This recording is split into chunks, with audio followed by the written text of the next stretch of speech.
एक बार राजा कृष्णदेव राय के दरबार में एक महान विद्वान आया। उसने वहाँ दरबार में उपस्थित सभी विद्वानों को चुनौती दी कि पूरे विश्व में उसके समान कोई बुद्धिमान या विद्वान नहीं है। उसने दरबार में उपस्थित सभी दरबारियों से कहा कि यदि उनमें से कोई चाहे तो उसके साथ किसी भी विषय पर वाद विवाद कर सकता है, परंतु कोई भी दरबारी उससे वाद विवाद करने का साहस न कर सका। अंत में सभी दरबारी सहायता के लिए तेनालीराम के पास गए। तेनालीराम ने उन्हें सहायता का आश्वासन दिया और दरबार में जाकर तेनाली ने उस विद्वान की चुनौती स्वीकार कर ली। दोनों के बीच वाद विवाद का दिन भी निश्चित कर दिया गया। निश्चित दिन तेनालीराम एक विद्वान पंडित के रूप में दरबार पहुंचा। उसने अपने एक हाथ में एक बड़ा सा गट्ठर ले रखा था, जो देखने में भारी पुस्तकों के गट्ठर के समान लग रहा था। शीघ्र ही वह महान विद्वान भी दरबार में आकर तेनालीराम के सामने बैठ गया। पंडित रूपी तेनालीराम ने राजा को सिर झुकाकर प्रणाम किया और गट्ठर को अपने और विद्वान के बीच में रख दिया और उसके बाद दोनों वाद विवाद के लिए बैठ गए। राजा जानते थे कि पंडित का रूप धरे तेनालीराम के मस्तिष्क में अवश्य ही कोई योजना चल रही होगी, इसलिए वह पूरी तरह आश्वस्त थे। अब राजा ने वाद विवाद आरंभ करने का आदेश दिया।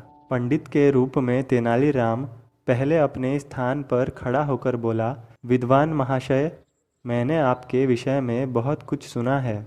आप जैसे महान विद्वान के लिए मैं एक महान तथा महत्वपूर्ण पुस्तक लाया हूँ, जिस पर हम लोग वाद विवाद करेंगे। विद्वान ने कहा, महाशय कृपा मुझे इस पुस्तक का नाम बताइए। तेनालीराम बोले, विद्वान महाशय, पुस्तक का नाम है विलक्षता महिषा बंधन। विद्वान हैरान हो गया। अपने पूरे जीवन में उसने इस नाम की कोई भी पुस्तक न तो सुनी थी न ही पढ़ी थी। वह घबरा गया कि बिना पढ़ी सुनी हुई पुस्तक के विषय में वह कैसे वाद विवाद कर सकेगा। फिर भी वह बोला, अरे यह तो बहुत ही उच्च कोटि की पुस्तक है, इस पर वाद विवाद करने में बहुत ही आनंद आएगा, परंतु आज यह वाद विवाद रहने दिया जाए।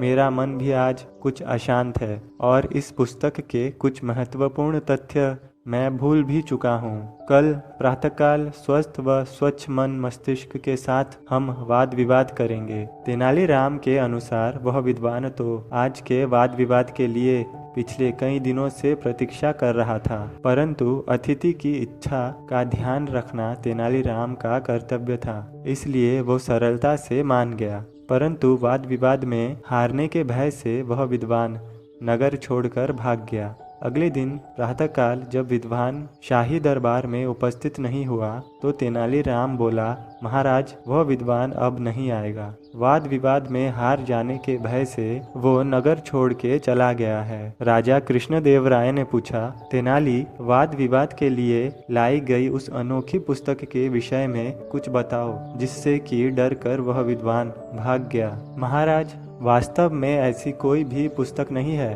मैंने ही उसका यह नाम रखा था, विलक्षता महिषा बंधन। इसमें विलक्षता का अर्थ है शीशम की सूखी लकड़ियाँ और महिषा बंधन का अर्थ है वह रस्सी जिससे भैंसों को बांधा जाता है। मेरे हाथ में वह गट्ठर वास्तव में शीशम की सूखी लकड़ियों का था, जो कि भैंस को बांधने वाली रस्सी से बंधी थी। उसे मैंने मलमल के कपड़े में इस तरह लपेट दिया था ताकि वह देखने में पुस्तक जैसी लगे। तेनालीराम की बुद्धिमानी देखकर राजा कृष्णदेव राय और दरबारी अपनी हंसी नहीं रोक पाए।